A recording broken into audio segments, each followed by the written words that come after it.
Okay, so let's talk about this pretty surprising run-in between Lisa Rinna and Camille Grammer. Right, they hadn't really been seen together, not like this, for years, especially after how things ended on the show. Exactly. So the scene is this party thrown by Darren Star, you know, Sex and the City, Emily in Paris creator, big Hollywood party. And Lisa's there. She sees Kyle Richards, which, okay, not surprising, but then she spots Camille. Yeah, Camille Grammer. And instantly you kind of think about their history on Real Housewives of Beverly Hills, right? Oh, absolutely. It was intense sometimes. Yeah. There was that whole infamous a-hole comment Lisa made to Camille. Definitely not smooth sailing. Not at all. So given all that baggage, you'd maybe expect some awkwardness, maybe avoidance? You might think so. But according to Lisa's side of things, she didn't hesitate. She said she walked right over to Camille. Just like that. Wow. Yep. Walked over, gave her a hug, and just started chatting. Okay, so what was Camille's reaction? I mean, that must have been unexpected. Lisa described Camille as looking really surprised. Her words were something like, I can't believe you're being nice to me. Okay, I can picture that. And then Lisa said something pretty interesting. She did. She apparently said, Camille, you know what? We gave him a really good show. Interesting framing. Yeah, and she went on, we did our jobs. We did exactly what we were supposed to do. And you know what? Cheers to us. And then they high-fived. It sort of frames the whole drama, the arguments, the tension as, well, work, part of the reality TV performance. It does make you pause. Is she saying the animosity wasn't completely real, or maybe just that it served its purpose for the show? That's the big question. Because, you know, it contrasts so sharply with how Camille felt back then during some of those clashes. Right. We know from things Camille wrote before that she definitely felt targeted at times. She mentioned feeling like Lisa Rinna and Kyle Richards specifically kind of prodded her, especially right after her wedding, making her a target of controversy. Like she was always being called to account for things, forced to explain herself. Exactly. And she really pushed back on that whole own it mantra the show often uses. Oh, yeah, the own it demands. Camille felt like she was expected to just, you know, submit to their inquisition and approval, was how she put it. And she pointed out that maybe others, like Lisa R. herself, didn't always seem to own it in the same way. Right. So you've got Camille's perspective from the past, feeling singled out, judged, pressured. And then fast forward to this party, and Lisa's framing it as, hey, we did our jobs well, cheers. It really puts the whole reality TV dynamic under a microscope. How much is genuine personal feeling versus, you know, fulfilling a role for the cameras? Lisa's comment definitely leans into the role aspect, the job aspect. But Camille's past account reminds us that even if it's partly a performance, the feelings, the hurt, feeling attacked, they could be very real for the people involved. It's complex, and apparently Lisa's husband, Harry Hamlin, was there too, and sort of acknowledged that tension, saying he understood why it might feel thick in the room between them. So even he could sense the history there, despite the hug and the high five. It's like this moment acknowledges the show, their shared history on it, but maybe it doesn't erase the actual feelings from back then. It's a fascinating collision of their on-screen past and this off-screen present moment. So when you hear about this interaction years later, what really stands out is Lisa's "we did our jobs" perspective change how you view their past fights. Or does knowing how targeted Camille felt make that cheers to us comment land differently? It's definitely something to mull over.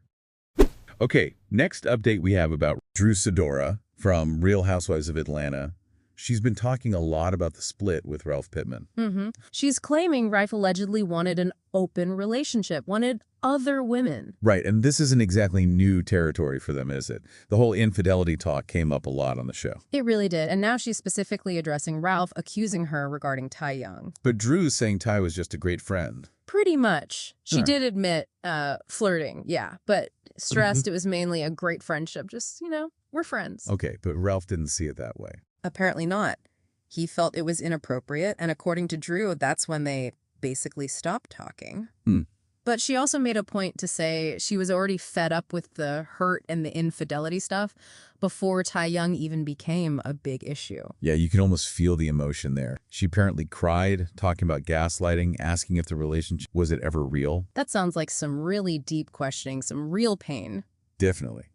Okay, shifting gears a bit within RHOA, what about the rumor she fed Kenya more info about Britt Eady? Drew flat out denies that, says she's tired of being the scapegoat all the time. Taking the blame. Yeah, and she even said she misses Kenya, felt their friendship was genuine. So she's saying Kenya found that info on her own. That's her story.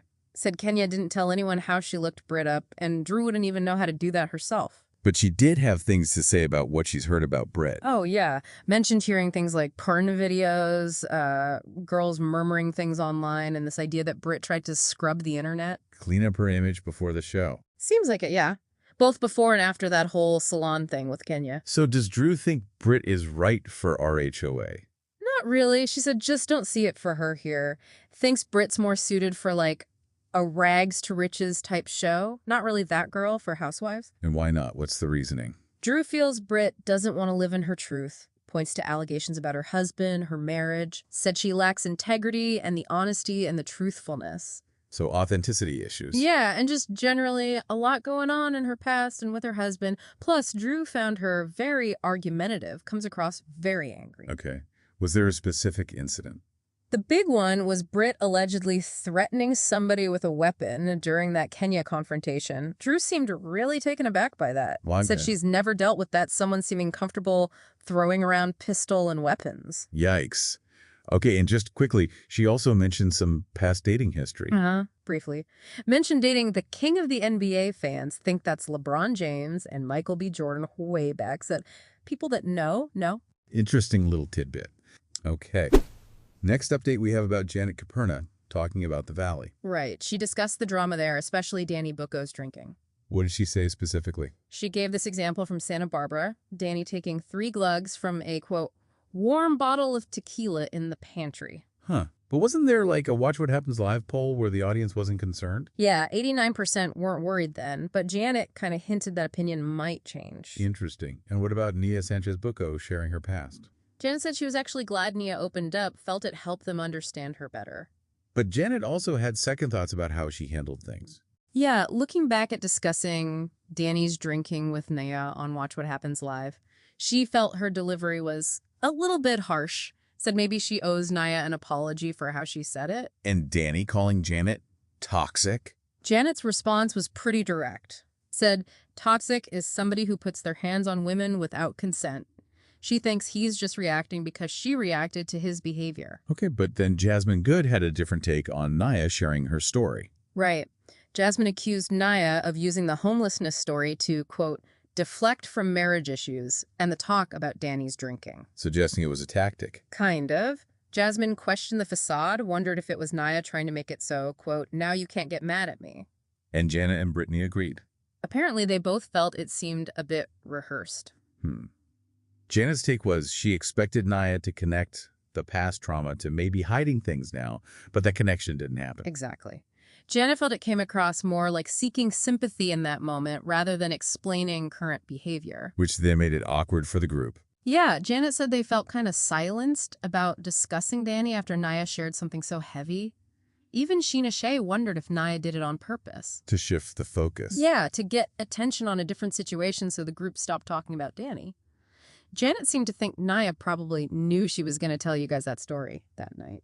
Brittany felt similarly. Great she opened up, but maybe a little part felt rehearsed, like she had an excuse ready. That's how Brittany apparently put it. And Nia's side of this. Well, the sources say Nia expressed gratitude for her life now, husband, kids, home, income, acknowledged past hard times, like an abusive relationship, and said she isn't judging anyone. Got it.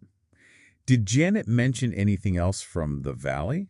A few things. Jax Taylor apparently sent a text from rehab, unhappy the group used his bar one night. Oh, okay. And the reunion. Janet called it crazy, but also very fair. Felt okay about some things, not so great about others. Standard reunion feelings, maybe? Maybe.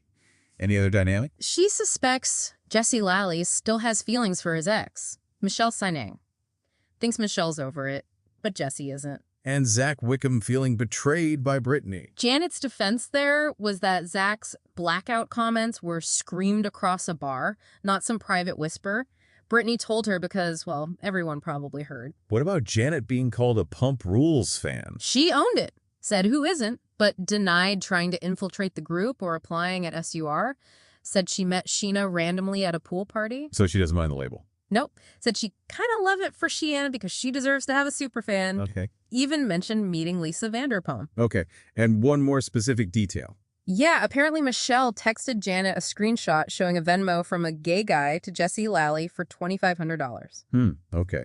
And Kristen Doubt saying Janet changed. Janet called that a cheap blow, said a lot of their friendship wasn't shown, mentioned bonding in Santa Barbara. Wow, a lot happening in the Valley. Okay, next update we have about Scheana Shay and her relationship with Lisa Vanderpump. This was pretty striking. Scheana said getting calls from Lisa Vanderpump triggers a trauma response. A trauma response. That's strong language. It is. She explained it's because she feels LVP only calls when she needs something, like the last time asking about the Vanderpump Villa cast. So Scheana feels used, maybe. Seems like it. She said, I don't owe you anything, but then added she wants to tell the truth for her friends. A bit of a conflict there. Thinking about Pump Rules, what did she say was her toughest time? Season 10, the whole Tom Sandoval and Rachel Leviss situation. Yeah, that makes sense. She said it was hard having to just really take a side, caught between Ariana, her best friend for 15 years, and Tom, a friend for 14 years, who she knew before Ariana. That's a tough spot. Definitely. She even talked about the personal impact, like on red carpets, nobody wanting her in photos because of the association with Tom until he'd pull her in. Wow, so she has a new book coming out. Yep, called My Good Side. She says it's all about me, her story, her taking control of the narrative. Is she spilling secrets? Sounds like it. Says there's a lot of things I've never spoken about, and a lot of people who are going to be named. Expect some people will be upset. Is she nervous about it? Admits she's quite terrified, but insists it's her truth. And it raises that question about balancing loyalty and speaking your own truth, especially when fame is involved. Absolutely. It's a constant tightrope walk for these individuals. Okay, next update we have about Jesse Solomon from Summer House responding to Lexi Wood. Right. Jesse's main point is that he thinks Lexi used him as a scapegoat for her own issues fitting in with the women on the cast. He feels blamed unfairly. Yeah, feels misunderstood. Says Lexi's accusing him of terrible stuff, off camera, on podcasts, which is hard to defend because there's no evidence. That sounds frustrating. He said it hurts when his character is attacked, when people call him a liar. He denies isolating Lexi, says, it wasn't my fault. He wanted the best for her. He's not some mastermind manipulator. Has he talked to Lexi since the show? He says no.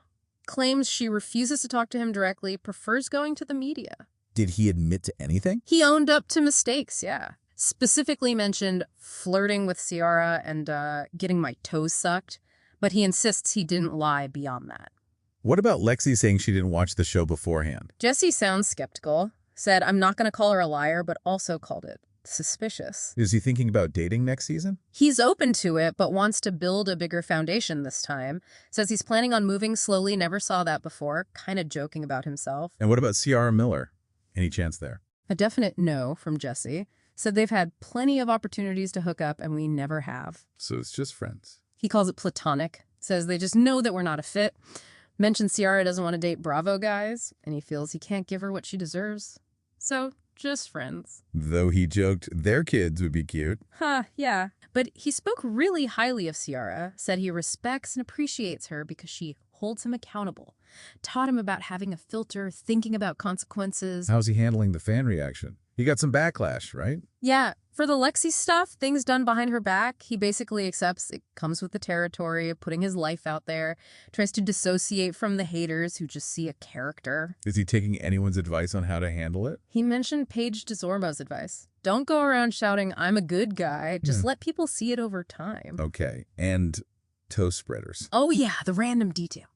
He explained he wears them for foot health, has flat feet, helps with natural alignment, joked about maybe getting a partnership deal. Oh, okay. And his main goal outside the show? To be a touring musician. Got it. Okay, lastly, let's touch on the news about Matt Bolton and Colleen Reed from Love is Blind. Yeah, sad news here. They've announced they've split up after almost 4 years of marriage. They were from season 3, right? One of the couples who actually got married at the end. That's right, back in 2022. One of only 2 couples from that season to say, I do.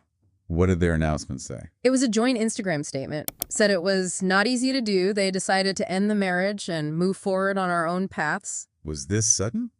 Well, they revealed they've been separated for some time now, and we're trying to work through it privately before going public. It was a process. Yeah, they called it an incredibly difficult decision, not one we made lightly, and an emotional process. Did they say anything positive about the experience? They did.